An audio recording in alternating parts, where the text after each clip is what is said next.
The story of the Stutthof Concentration Camp is one that bleeds through the pages of history, its horrors etched into the very fabric of human memory.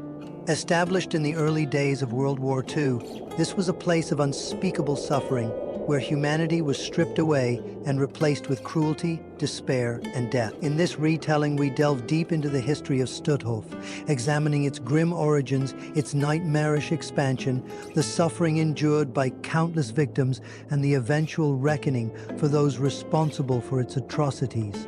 It all began in 1939, on the eve of war. As Nazi forces swept across Europe, their aim was not just to conquer land, but to annihilate entire populations they deemed inferior. In the town of Stutthof, a small village near the Baltic Sea in occupied Poland, a camp was born. A camp that would become one of the most notorious in the Third Reich. Initially, Stutthof was meant to be a detention camp for political prisoners, mostly Polish nationals, who were deemed a threat to the Nazi occupation. But as the war progressed and Hitler's expansionist ambitions grew, the camp's function evolved. It would soon become a place where not only prisoners of war, but also Jews, Roma, and other marginalized groups would be incarcerated, tortured, and killed. As early as 1940, the Nazis began to build the infrastructure that would house this human suffering. Barbed wire fences, watchtowers, and barracks were erected, while the camp's brutal purpose was cemented in the minds of its intended victims. The air was thick with fear, and the haunting echoes of despair would reverberate within its walls for years to come. By the time the war reached its apex, Stutthof had grown into a sprawling complex, its boundaries expanding beyond what anyone could have imagined. Initially, the camp was designed to hold around 1,000 prisoners, but by 1944, it was home to more than 500, zero people. With the growing influx of prisoners, the Nazis began to build new sections, adding forced labor camps and execution sites. The camp's function was not only to hold prisoners, but also to use them as tools for the war effort, exploiting their labor to produce goods and materials vital to the Nazi military machine. But it wasn't just labor that prisoners endured. Atrocities lurked in every corner of Stutthof. Starvation, disease, overwork, and torture became the daily reality. The camp's inhabitants were subjected to horrific conditions: overcrowded barracks, unsanitary facilities, insufficient food, and brutal physical abuse. Prisoners were forced to march long distances, sometimes for hours, to their work assignments, all the while subjected to beatings, random executions, and extreme neglect. As the war dragged on, the camp's purpose shifted from a labor camp to a death camp. Stutthof became a center for mass extermination, following the footsteps of other infamous Nazi concentration camps like Auschwitz and Treblinka. The Nazis implemented systematic methods of killing, with gas chambers becoming one of the preferred tools of mass murder. One of the most harrowing aspects of Stutthof was the way prisoners were treated as little more than expendable resources. The Nazis not only murdered those who were deemed unfit for work, but also carried out mass executions, shooting thousands of prisoners in cold blood. Bodies were disposed of in mass graves, burned in open pits, or sent to crematoriums, leaving behind nothing but the ashes of the murdered. The camp's most prominent victims were the Polish people. At first, Polish political prisoners made up the majority of Stutthof's population.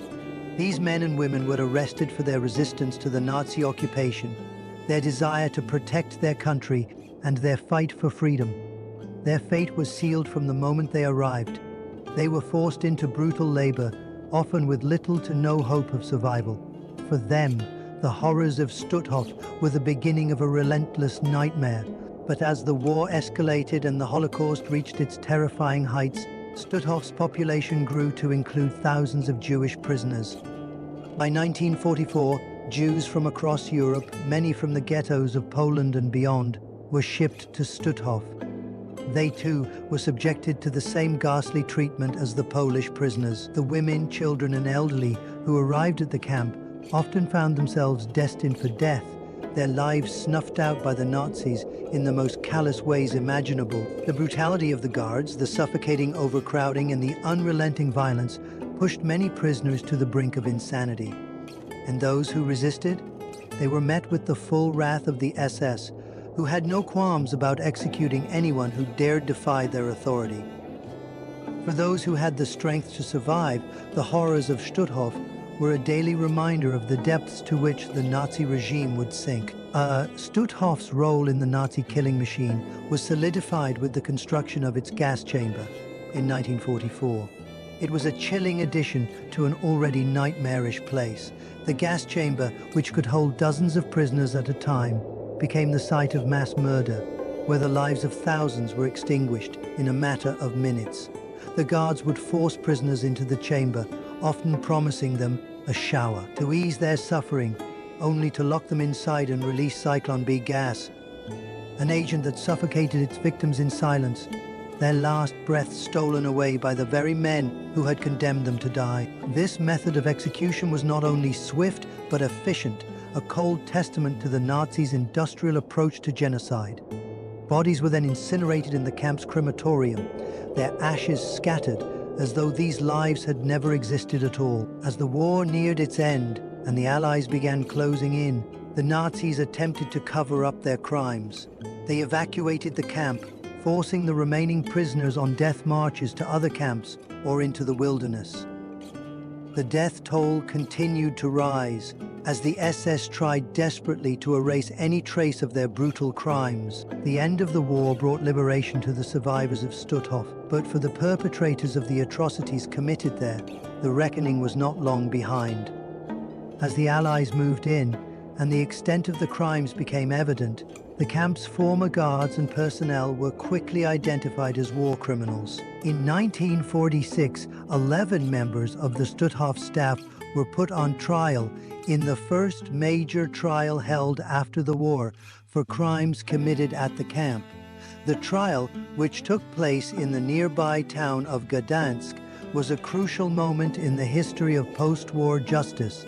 The accused were charged with a range of crimes, including murder, forced labor, and the systematic extermination of thousands of innocent people. The trial was an emotional spectacle, with survivors of the camp and the families of victims attending in the hope of seeing justice done. The proceedings were tense, with the defendants showing no remorse for their actions. Many of them had been directly involved in the killings and tortures that had marked the camp's history. One of the most chilling aspects of the trial was the complete lack of sympathy shown by the defendants. Some even expressed disbelief at the charges against them, as though they were simply following orders. However, the evidence was irrefutable. Witnesses recounted the horrors they had witnessed, from the executions to the gas chambers, and the atrocities committed at Stutthof were laid bare for all to see. In the end, the court convicted all 11 men, sentencing them to death by hanging. The public execution of these guards was as grim as their crimes. On the morning of their execution, a crowd gathered to witness the grim spectacle, and the weight of history hung heavy in the air. The guards, once the masters of death, were now themselves condemned to die. The nooses tightened around their necks, and with the pull of a lever, justice was done. For the people who had suffered at Stutthof, the executions were a moment of grim satisfaction. It was not just a punishment for the individuals involved, but a symbol of the justice that would not be forgotten. Yet, for the survivors, it was only a small piece of the healing puzzle. For no punishment could ever truly make up for the suffering they had endured. After the execution of the Stutthof guards, their bodies were not treated with any dignity. The remains of these men were hastily disposed of, their deaths marked by the finality of a brutal, impersonal system. The bodies were buried in an unmarked grave, an ending that mirrored the cruel and dehumanizing treatment they had meted out to their victims. The legacy of Stutthof, however, remains far from buried. The site of the camp today stands as a haunting reminder of the atrocities committed there. Visitors can still walk the grounds where thousands perished, and the memories of those lost continue to shape our understanding of the depths of human cruelty. As we remember the victims of Stutthof, we must never forget the lessons of history. The ghosts of Stutthof remind us that evil, when unchecked, can wreak unimaginable havoc.